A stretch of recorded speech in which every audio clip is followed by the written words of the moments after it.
পরিপূর্ণরূপে ইসলামের মধ্যে প্রবেশ করো।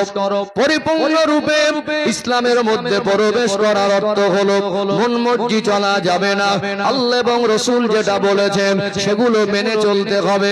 আল্লাহ যা কিছু আদেশ করেছেন সবগুলো আমাদের কল্যাণের জন্য, যা কিছু নিষেধ করেছেন সবগুলো আমাদের ভালোর জন্য। যেটা আমাদের জন্য অকল্যাণ, যেটা আমাদের জন্য খারাপ, আল্লাহ সেগুলো নিষেধ করেছেন। মদ আর গাঁজা আল্লাহ যদি হারাম করে দেন, এর ভিতরে বান্দা বান্দির ক্ষতি আছে বলে আমার আল্লাহ নিষেধ করেছেন। কোন বাবা মা চায় না সন্তান বিপদে পড়ুক, কোন বাবা মা চায় না সন্তান মুসিবতে পড়ুক, কোন বাবা মা চায় না সন্তান ক্ষতিগ্রস্তর মধ্যে ডুবে যাক। বাবা মা সন্তানকে যতটা ভালোবাসে, আল্লাহ দয়াময় তার বান্দা বান্দিকে তার থেকে লক্ষ লক্ষ কোটি কোটি গুণ বেশি ভালোবাসে। বলুন সুবহানাল্লাহ। যেটা বান্দার জন্য ক্ষতি, যেটা বান্দার জন্য বিপদ, যেটা বান্দার জন্য মুসিবত, আমার আল্লাহ সবগুলোকে নিষেধ করেছেন। আল্লাহ যদি মদকে আর গাঁজাকে হারাম করেন, এর ভিতরে শারীরিক ক্ষতি, সামাজিক ক্ষতি, মানসিক ক্ষতি, অর্থনৈতিক ক্ষতি আছে না নেই? প্রত্যেকটা নিষেধ জিনিসকে নিয়ে ভাববেন, প্রত্যেকটার ভিতরে যথেষ্ট পরিমাণে ক্ষতি আছে বলে আমার আল্লাহ নিষেধ করেছেন। ও ভাইজানেরা, সোনার মানিক যুবকেরা, আব্বারা মায়েরা, আল্লাহ পাক কোরআনুল কারীমে অপর আয়াতে বলছেন, ওয়া ইন তাউদ্দু নি'মাতাল্লাহি লা তুহসুহা। ওরে আমার বান্দা, ওরে আমার বান্দি, আমি আল্লাহ তোমাদেরকে এত বেশি নিয়ামত দিয়েছি তোমরা গুনে গুনে শেষ করতে পারবে না। আল্লাহ যত রকম নিয়ামত আমাদের দিয়েছেন, আমাদের একটা অন্যতম নিয়ামত হলো আল্লাহর পক্ষ থেকে পেয়েছি আমাদের জীবনের শরীরের সুস্থতা। সুস্থতা একটা নিয়ামত। আপনি মদ বা গাঁজা খাবেন, এই মদ বা গাঁজা এটা আমাদের শরীরের জন্য খাদ্য তালিকার মধ্যে পড়ে না। পয়সা দিয়ে কিনবেন, এটা অর্থের ক্ষতি। আপনি খাবেন, আপনার দেখা দেখি আরো 10টা ছেলে অসৎ সঙ্গ দোষে পড়ে খাবে, এটা সমাজের ক্ষতি। এবং আপনার মানসিক ক্ষতি, শারীরিক ক্ষতি। সহজ একটা উদাহরণ দিলে বুঝতে পারবেন। এখন দেখবেন প্রায় বাড়ি মোটরসাইকেল, না প্রায় বাড়ি মোটরসাইকেলে। মোটরসাইকেল কি তেলে চলে? কেরোসিনে না ডিজেলে? কিসে চলে? পেট্রোলে চলে, সবাই জানে। এখন একটা মধ্যবিত্ত পরিবারের বা গরিব ঘরের ছেলে, তার বন্ধু বান্ধব প্রতিবেশী সবার মোটরসাইকেল এক বয়সী। তার জীবনে একটা স্বপ্ন ছিল, যত কষ্ট জীবনে একটা মোটরসাইকেল কিনবো। অক্লান্ত পরিশ্রম করে 5 বছর ধরে পয়সা জমিয়েছে, 1 লাখ টাকাটা মোটরসাইকেল কিনেছে। 5 বছরের জমানো পয়সা, ওই মোটরসাইকেলের উপরে মায়া বেশি হবে না কম হবে? বেশি হবে। এখন 1 সপ্তাহ বয়স না, এখন তো ডিজিটাল তেল কতটা আছে বোঝা যায়। দেখলো পেট্রোল পাম্পটা বাড়ির থেকে অনেকটা দূরে, তো পাম্পে কি নতুন তেল ভরার থেকে অন্তত রাস্তায় গিয়ে যদি বন্ধ হয়ে যায়, গ্রামের থেকে 1 লিটার তেল নিয়ে চালিয়ে দেয়। দোকানদারে গিয়ে দাঁড়ালো, বেশ কিছু লোকজন থাকলো, বললো ভাই গাড়িটা কিনলে কবে? বলে 1 সপ্তাহ তো হয়নি। দোকানদার ভাই 1 লিটার তেল দাও তো। দোকানদার বলছে ভাই পেট্রোল আমার কাছে থাকে, এই মুহূর্তে নেই, কেরোসিন আর ডিজেল আছে, দামে কম হবে, নেন। নেবে?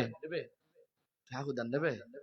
পাশ থেকে আপনি বলবেন ভাই তোমাকে 2000 টাকা দিচ্ছে আর আমি 1 লিটার কেরোসিন তেল কিনে তোমার ওই ট্যাঙ্কিতে ঢেলে দিচ্ছি, রাজি হবে?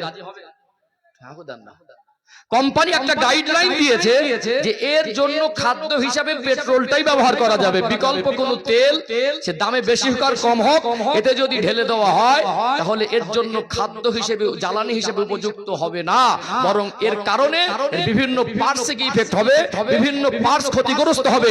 মেনেই নিলাম কেরোসিন বা ডিজেল ঢেলে দিলেন, অনেক সময় ভুলবশত চলে যায়, গাড়িটা বন্ধ হয়ে গেল, কোন একটা পার্টস ক্ষতি হয়ে গেল, তার লংজিভিটি কমে যাবে। কি হবে?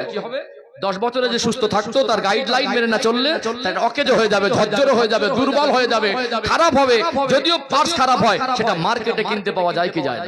যায় না। তাহলে আমরা নির্বোধ মানুষ, মোটরসাইকেলের গাইডলাইন বুঝি। আল্লাহ আমাদের গাইডলাইন দিয়েছেন। আল্লাহ আমাদের জন্য পৃথিবীতে কত জিনিসকে হালাল করে দিয়েছেন। ডালিম দিলেন, আল্লাহ সুন্দর ছাল দিয়ে ঢেকে দিলেন যাতে জিনিসটা নষ্ট হয়ে না যায়। কলা দিলেন, আল্লাহ ওটাকে সুন্দর করে ছাল দিয়ে ঢেকে দিলেন। আপেল দিলেন, সুন্দর করে ছাল দিয়ে ঢেকে দিলেন। কত মাছ আমরা খাই সুস্বাদু, কত দামি দামি ফল ফ্রুট খাই, আল্লাহ সবকিছু উপযুক্ত হিসেবে আমাদের জন্য হালাল হিসাবে অনেক খাদ্য বরাদ্দ করেছেন। আজকে আমরা আমাদের জীবনে গাইডলাইন বুঝি না, যেটা আল্লাহর পক্ষ থেকে আমাদের জন্য সিদ্ধান্ত, ওটা আমাদের শরীরের জন্য খাদ্য তালিকার মধ্যে পড়ে না। এখন ওই নির্বোধের মতো মোটরসাইকেলের যত্ন বুঝলো, নিজের শরীরের যত্ন বুঝলো না। হালাল পয়সা কামিয়ে মদ খেয়ে কুকুরের মতো পড়ে থাকবে, গাঁজা খেয়ে শরীরটা ধন্ডনে হয়ে যাবে। একটা সময় গিয়ে কিডনিতে ইফেক্ট হবে, হার্টে ইফেক্ট হবে, লিভার ড্যামেজ হবে, কিডনি ড্যামেজ হবে। একটা সময় গিয়ে আপনার ফুসফুসের লাংসে গিয়ে আঘাত হবে। একটা সময় গিয়ে আপনার ব্লাড ক্যান্সার হবে। আজকে কোম্পানিতে ওপেন বলছে তামাকে ক্যান্সারের ঝুঁকি আছে না নেই? আছে না? আপনি বিবাহ করলেন, আপনার বয়স এখন 30 বছর, আপনার ছোট নিষ্পাপ দুটো বাচ্চা আছে, আপনার ঘরে বৃদ্ধ বাবা মা আছে, আপনার ঘরে তরুণ নজওয়ান একটা বিবি আছে। আজকে আপনি যদি ইচ্ছা মতো মন মর্জি যা ইচ্ছা তাই খাবেন, এর ইফেক্ট আপনার শরীরে বিভিন্ন অঙ্গ প্রত্যঙ্গে গিয়ে পড়বে। এমন রাখো কঠিন রোগ আল্লাহ দিচ্ছে, 50 বছরের রোজগার 5 দিনেও ঠাঁই পায় না। 30 বছরে ক্যান্সার রোগে আক্রান্ত। আচ্ছা বলুন, এই ছোট বাচ্চাগুলোকে মানুষ কে করবে? এই বিবির জীবনটা কি হবে? এরকম বহু নজির আজকে চোখে দেখা যাচ্ছে। স্বামী কঠিন রোগে জটিল রোগে আক্রান্ত হয়েছে, ডক্টর ভরসা দিয়েছে বাঁচবে না, ভালো হবে না, স্ত্রীকে রেখে অন্য জায়গায়, স্ত্রী স্বামী রেখে অন্য জায়গায় বিবাহ করেছে। করেনি? আপনার বাচ্চাগুলোর কি হলো? ছোটবেলা আব্বা মা কত আদর যত্ন করে মায়া মমতা দিয়ে আমাদের মানুষ করলেন, কত বিরক্তি করেছি, কত জেদ করেছি, তারা কত ভালোবাসা আমাদের দিলেন। ইসলাম শরিয়াত বলেছে বাবা মা যখন বার্ধক্যে পৌঁছে যাবে তখন তাদের সেবা খেদমত করা, তাদের চিকিৎসা করা সেটা সন্তানের দায়িত্ব। আপনি এই সময় বিছানা সজ্জা হয়ে গেলেন, এখন আপনার পরিবার কি হবে? এটা মোটরসাইকেলে গাইডলাইন বুঝলেন, আল্লাহর পক্ষ থেকে আপনার জন্য হালাল কত খাদ্য আছে সে গাইডলাইন আপনি বুঝলেন না। এটা মানুষ কিছু কিছু তার নিজের কর্মের ফল হিসেবে তাদের জীবনের কিছু ক্ষতি মানুষ ডেকে আনে। কথা কি বুঝতে পারছেন? আল্লাহ যা কিছু নিষেধ করেছেন এর ভিতরে আমাদের কল্যাণ আছে না নেই? আসে না? অর্থাৎ ওই মদখোর ভাইটাকে, ওই গাঁজাখোর ভাইটাকে ওকে বুকে টেনে ইসলাম মানা লাভ আর লস বোঝাতে হবে, ওর ভিতরে ছেড়ে দেওয়ার মানসিকতা তৈরি হবে। যদি বলে আমি ছাড়তে পারছি না, আল্লাহর কথা অনুযায়ী ওর মতো মিথ্যাবাদী আর কেউ হবে না। আল্লাহ বলছে যেটা পারবে না ওটা আমি আল্লাহ দেইনি। সহজ হিসাব বুঝুন। এখন অনেকে বিড়ি বা সিগারেট খান, আছে না? আছে না? এগুলো কি আপনারা হানাফি মাযহাবের মানুষ, আমরা আমিরুশ শরিয়াত কুতুবুল আলম মুজাদ্দিদুজ জামান দাদা হুজুর পীর কেবলা রাহমাতুল্লাহ আলাইহি মহব্বতের মানুষ। দাদা হুজুর কেবলার মুরিদ হতে গেলে ওসিয়াতনামা পড়ে নেবেন, আপনাকে দাড়ি চাচা বন্ধ করতে হবে। ইমিডিয়েট যদি বেনামাজি হন আপনাকে মুরিদ বলে যখন থেকে দাবি করবেন 5 ওয়াক্ত নামাজি হতে হবে। হতে হবে না? বিড়ি সিগারেটটা ত্যাগ করতে হবে। আমরা হানাফি মাযহাবের মানুষ, আমাদের মাসালা হলো সিগারেট বা বিড়ি খাওয়া মাকরুহ তাহরিমি। মাকরুহ তাহরিমির অর্থ জায়েজ নয়, ওটা বর্জনীয় হারামের পর্যায়ে। কথা বুঝতে পেরেছেন? আজকে যারা বিড়ি বা সিগারেট খান যদি বলা হয় বাবাজি ছেড়ে দেন বা ভাই ছেড়ে দেন, বলে ছাড়তে পারছি না, এই লোকটা নিখুঁত মিথ্যাবাদী। মদ বা গাঁজা ছেড়ে দেন, ছাড়তে পারছি না যদি বলে, নিখুঁত মিথ্যাবাদী। আল্লাহর কথা, আল্লাহ বলছেন তুমি পারবে না আর আমি আল্লাহ আদেশ চাপিয়ে দেই না, আর এ বলছে আমি পারবো না। একটা মদ করবে, একটা গাঁজা করে, একটা বিড়ি করকে বলেন ভাই সারাদিন আমার সঙ্গে থাকবি, আমার সঙ্গে ঘুরবি, আমার সঙ্গে খাবি, নেশার কোনো দ্রব্য ব্যবহার করতে পারবি না, সন্ধ্যাবেলা 10,000 টাকা দেবো, রাজি হবে না? দেন না, রাজি হবে না? 10,000 টাকা লোভ দেখালে একদিন বিড়ি না খেয়ে থাকতে পারবে না? তখন বলবে একদিন কেন, 3 দিনে 30,000 দেবেন, ও সব থেকে গ্রামের নাম করা গাঁজাখোর না খেয়ে থাকতে পারবে।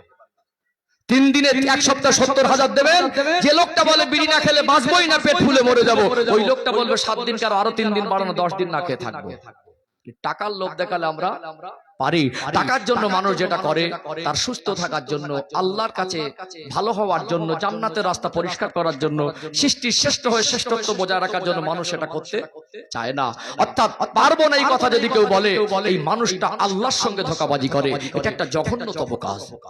সময় না, এক বান্ডিল 1 সপ্তাহ লাগে, ওটাকে 2 সপ্তাহ করে আস্তে আস্তে ছাড়েন। আল্লাহর নবী সাহাবাদের উপরে যখন মদ হারামের আয়াত আল্লাহ নাজিল করে দিলেন, সাহাবাদের মদের ফ্যাক্টরি যারা ব্যবসায়ী ছিল, প্রাথমিক অবস্থায় তো মদ হারাম হয়নি, যদি না আল্লাহ হারাম ঘোষণা করে দিলেন, সাহাবারা অনুরোধ করতে পারতেন হুজুর আজ থেকে তো খাবো না, আল্লাহ নিষেধ করেছেন, এই মালগুলো নষ্ট হবে, এগুলো যদি বিক্রি করার সুযোগ হতো, নবী তো সমাধান দিতেন, এগুলো বিক্রি করে দিয়ে আর খাবো না বলতে পারতেন। আল্লাহ নবীর কাছে কোন সাহাবী এরকম বলেননি এইগুলোকে কি করব, এত টাকা ক্ষতি হোক, এটা বলেননি। আল্লাহ যখন নিষেধ করেছেন, রাসূল যখন নিষেধ করেছেন, যত কোটি টাকা দাম হোক না কেন, যত টাকা লস হোক, লসটা হলে আল্লাহর জন্য হবে, লাভটা হলে আল্লাহর জন্য হবে, আল্লাহ সন্তুষ্টির জন্য ওটা বিক্রি করব না। হারাম মনে আল্লাহ নিষেধ করেছেন, ওটা অন্য কাউকেও দেব না। মদের গোডাউনে ভেঙে চুরমার করে দিলেন, মদের স্রোত বয়ে গেল, অতি আল্লাহ সন্তুষ্ট হয়ে গেল। জোরে বলুন। কথা কি বুঝতে পারছেন? তারা বলিনি যে পারবো না, হবে না, আর আমরা বলি পারবো না, হবে না।